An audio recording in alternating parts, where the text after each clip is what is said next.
Hi my loves, welcome back to my channel. My name is Moyo and today I'll be showing you how I cut and sew this top. You can wear it tucked out or tucked in, and this is also suitable for casual or corporate wear. So don't forget to subscribe to my channel and give this video a huge thumbs up if it ends up being helpful. I marked a straight line 1 inch away from the starting point of my paper. Then from that line I'm going to mark my vertical measurement. The first thing I'll be marking is my armhole measurement, and I normally get my armhole by adding 1.5 to my back measurement. My back measurement is 7.5, and if I add 1.5, that is 9 inches. So I'm just going to take 9 inches and I'm going to draw a straight line. The next thing I will do is to take my shoulder to waist, which is 15.5, and I will add 0.5 for allowance. That makes it 16. So I'm marking 16 on both sides of my paper, and then I will draw a straight line as well. For the length of my top, I used 26.5, and I labeled the top of my paper, my shoulder, I labeled my armhole, I labeled my waist, and I also labeled the bottom part of my paper to be my top length. My shoulder measurement is 7.5, so I'm going to take the exact measurement on my shoulder line as well as on my armhole line, and then I'm going to connect to my ruler. Next, I will come to the center of my paper and I'll mark 3 inches. And then on my shoulder line, I will mark 1 inch, and I will connect that 1 inch to the previous 3 inches that we took earlier. Now I will come to my armhole and I will take my bust 35 divided by 4. That is 8.75. Because I don't want my top to have too much shape, I'm just going to remove 0.75 from that 8.75, and I'm going to take 8 inches on my waist. Lastly, I'm going to take my hip 40 measurement and divide it by 4. That's 10. So I'm going to mark 10 inches on my top length, and I'm going to connect the points. Now I'm going to add 2 inches on the bust, on the waist, and on the hip, and then I will also connect the points. To get my armhole, I'm going to come over to the line where they intersect, and then I'm going to come up by 1 inch. And also to the side by 1 inch. Then I'm going to draw a curve. I'm going to come to the base of my top and I will come up by 2 inches, and I'm just going to make a nice smooth curve. Now I want to take my neckline measurement. I placed 3.5 on the center of my neckline and I marked that point. Now I'll come to the center of my paper and mark 2 inches. That's going to serve for the back neckline, and also I'll mark 6 inches. That's for the front. Then I'm going to go over to the point where we marked 3.5 earlier, and I'm also going to repeat the same. Mark 2 inches, then mark 6 inches. And now I'm going to draw a straight line. Then I'm going to connect the first 2 inches mark that we made earlier, and then I'm going to connect the 6 inches as well. Because I want round neck, I'm just going to make a nice curve on the back neckline and on the front as well. Then I'm going to come over to my armhole. If I measure what is there right now, I have 8. So I'm going to divide 8 by 2 and just make a small mark at the 4 inch point. Then from that point, I'm going to come in by 0.75, and I'm going to draw another armhole line. So guys, we are done drafting both our front and back pattern, and now it's time to cut. But when you are cutting, only cut the measurements that are outside. Don't touch the ones that are inside. So we're going to do the back first, and then we'll do the front later. This is the fabric I'm using. It's a chiffon fabric with polka dot print. So I'm using 1.5 yards, and I folded one part into 2 like you can see. Then I'm going to cut the back part of my top. Now that I'm done cutting, this is what the back looks like. Now to cut the front, I'm going to cut the second curve that we can see on the neckline.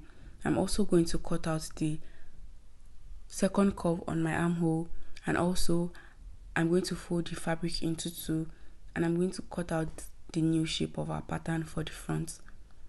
Finally, for my sleeves, I folded my 2 selvage hems together, and I'm going to match the fold with the center of the fold that we had earlier. So basically now you are folding your fabric into 4, and my actual sleeve length is 22, but I added extra 3 inches, and also To draw the shape of my sleeve, I'm going to come to the center. Remember that 4 inches that we took earlier on our armhole? I'm going to mark it, and then I'm now going to draw like a curve. Also, I measured round the armhole of my front, and then I'm just going to use that to gauge what I have on the sleeve at the moment. And then I'm going to connect from that point to the base of my sleeve. In case you're wondering how wide my sleeve is, it should be about 15 inches on fold, because the entire length of my fabric is about 60. So if I divide that by 4, that's 15 inches on fold. The next thing you want to do now is to notch the center of your sleeve, right? And then there's one thing that I always do to make my sleeve and my top fit properly. Just the way we shaped the front of our top, I'm also going to shape the front of my sleeve. So I'm just going to come over to the center, and I'm going to come in by about 0.5 inch. You can see I'm making that curve. It's still the same curve, just that I am reducing it, right? And then I'm going to cut it off. This one, guys, is the game changer. Your top is going to fit better. If you have not been doing this, then start doing it on your projects. To make it easy for me when I'm sewing, I'm just going to notch that point. This is going to remind me that, okay, this is what I reduced when I was cutting, when it's time to sew. Now it's time to sew, guys, and I want to use French seam.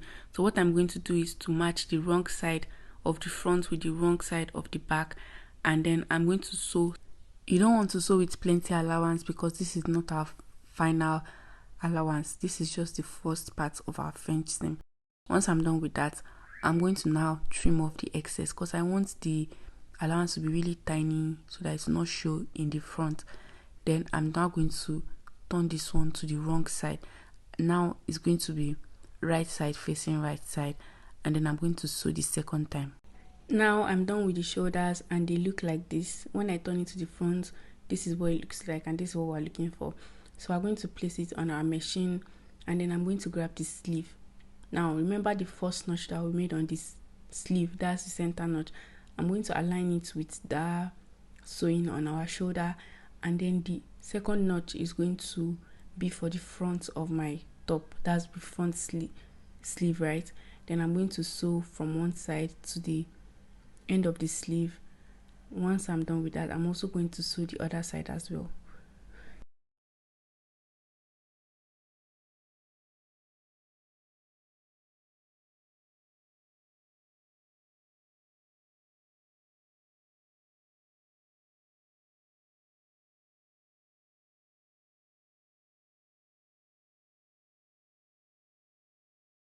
So now we're done sewing, and this is what it looks like.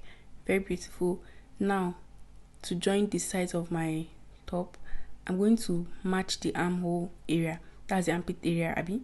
Then I'm going to match like that. Then I'm going to sew with only 1/2 inch.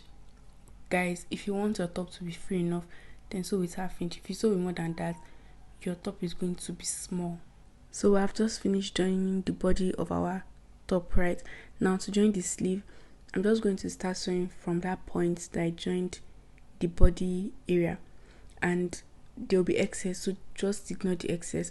But when you're sewing, make sure you sew from that point, just so as close as possible towards the base of the sleeve.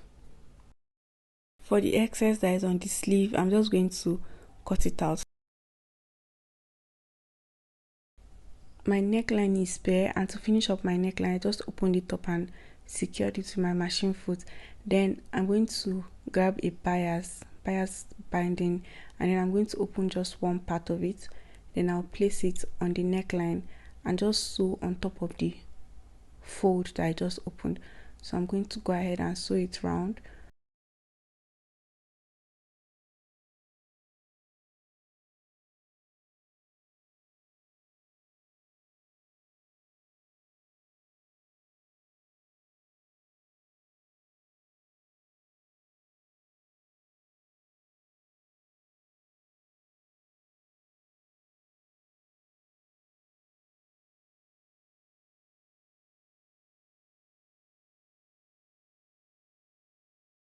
Secondly, I want to top stitch my bias.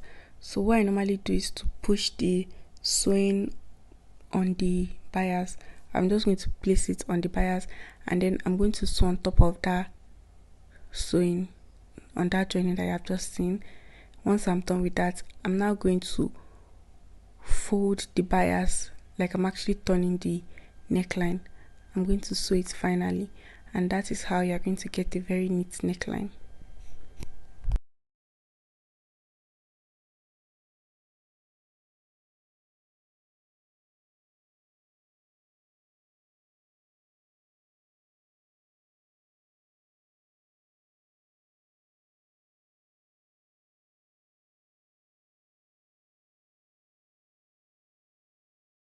Now I'm done with my neckline, and this is what it looks like. I'm just going to iron later. For the sleeves of my top, I'm just going to fold enough so that my elastic can enter when I'm ready to put it, and then I'm going to sew round.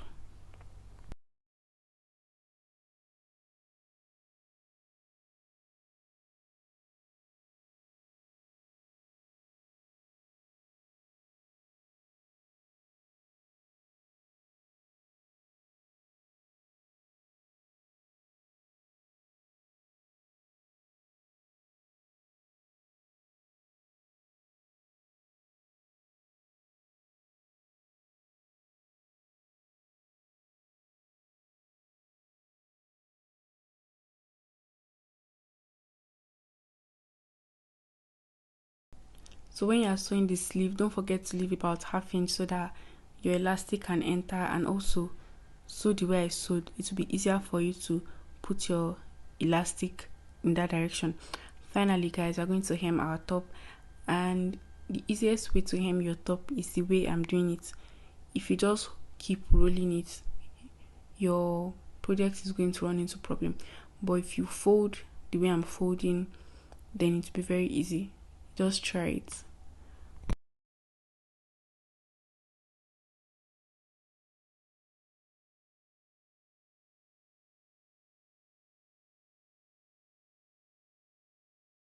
So guys, keep sewing the hemline of your top till you're done. Then once I was done, I grabbed my elastic band and I measured it with my wrist circumference. I cut it to what I want. Then I'm going to insert my safety pin into it, and I'm going to now insert it into my sleeve. Now when you're done inserting inside your sleeve, you want to ensure to secure your elastic properly. You can tie it, but if you're tying like 2-3 times. But I prefer to sew it if I'm beside my sewing machine, because that one just secures it completely. So guys, that is it on how to make your top. Make sure you iron with steam iron, or you can iron with dry iron, but sprinkle plenty water. I really hope this video was helpful. If it was, please give me a huge thumbs up, subscribe to my channel, and share with your friends and family. I will see you guys in my next one. Bye guys.